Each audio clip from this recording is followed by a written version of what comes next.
ఈరోజు ఇప్పుడైతే results announce చేయడం జరిగింది. ఇందులో మనం చూసినట్లయితే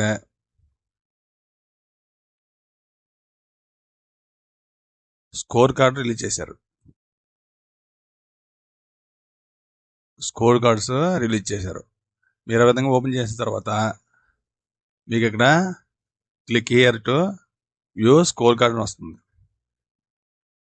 మీరు ఒకసారి ఇది చూసుకోవచ్చు. తర్వాత ఏంటంటే ఈరోజు ఫైనల్ కీలో వచ్చేసరికి ఫిజికల్ సైన్స్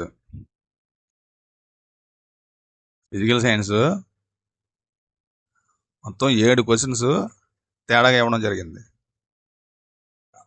ఇప్పుడు 62 క్వశ్చన్ వచ్చేసరికి మొత్తం ఆన్సర్లు ఇచ్చేసారు. దీనికి ధ్వని తరంగాల స్వభావం. తర్వాత ఇదే క్వశ్చన్కి ముందు ఆన్సర్ ఎంత అంటే ముందు ఈ క్వశ్చన్కి ఏం చేశారంటే ఒకటి మాత్రం ఇచ్చారు ఆన్సర్ అదే తరంగాలని. ఇప్పుడు ఏం చేశారంటే మొత్తం అన్నిటికి కూడా ఆన్సర్ ఇచ్చేశారు. తర్వాత రెండోది వచ్చేసరికి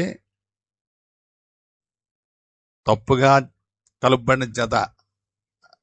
ఇప్పుడు వేడి గ్రహం బుధుడు, సాయంత్రం ధర గురుడు, ఈ రెండింటికి ఆన్సర్ ఇవ్వడం జరిగింది. పాఠదానంలో అయితే ఈ ఫస్ట్ ప్రైమరీ కీలో అయితే 4 మాత్రం ఆన్సర్ ఇవ్వడం జరిగిందనమాట. ఈ క్వశ్చన్ వచ్చేసరికి పాలతీను రేయాను 2 కూడా ఆన్సర్గా ఇవ్వడం జరిగింది.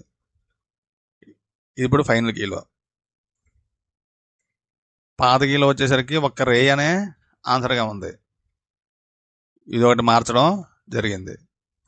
ఈ 386 దీనికి 2 ఆన్సర్లు ఇవ్వడం జరిగింది, 1, 2 అని చెప్పి. ఇంతకుముందు దీనికి ఒకటే ఆన్సర్ ఇవ్వడం జరిగింది.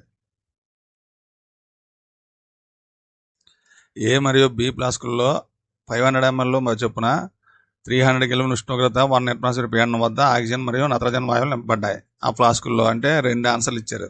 సమాన సంఖ్యలో మూలలు ఉంటాయి ఒకటి, సమాన సంఖ్యలో పరమాణులు ఉంటాయి ఒకటి. ఇంతకుముందు వచ్చేసరికి దీనికి ఒకటే ఆన్సర్, సమాన సంఖ్యలో మూలలు ఉంటాయని.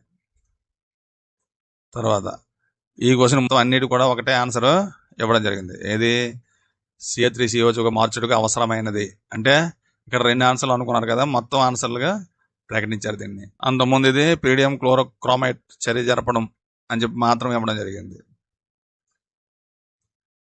తర్వాత ఈ క్వశ్చన్ ఏంటంటే ఐపాక్ నామం వచ్చేసరికి ఫస్ట్ ఏంటంటే 5 ethyl 3 methyl అని ఇచ్చారు ప్రైమరీ కీలో. తర్వాత దీన్ని ఏం చేశారంటే 1 కింద మార్చారు అనమాట. ఇది ఫైనల్ కీసరికి 1 కింద ఆన్సర్ ఇచ్చారన్నమాట. అంటే ఇప్పుడు ఎన్ని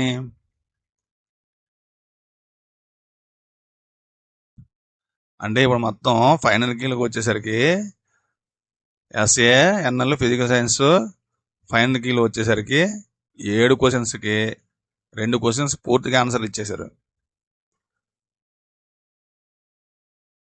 ఒక క్వశ్చన్కి ఆన్సర్ మార్చారు. మిగతా వాటికి 2 ఆన్సర్లు ఇవ్వడం జరిగింది. ఇది కాకపోతే ఇప్పుడు ఫిజికల్ సైన్స్ సంబంధించి ఏంటంటే నార్మలైజేషన్ ప్రకటించారు. ఫిజికల్ సైన్స్కి నార్మలైజేషన్ లేదు కాబట్టి ఫిజికల్ సైన్స్లో నార్మలైజేషన్ లేదు, కానీ ఉందని ఆ ర్యాంక్ కార్డులో ఇవ్వడం జరిగింది. మరి దాని గురించి క్లారిటీ అయితే రావాల్సి ఉంది. ఇంకా అది ఏం చెప్తారన్నది మనం వేచి చూద్దాం.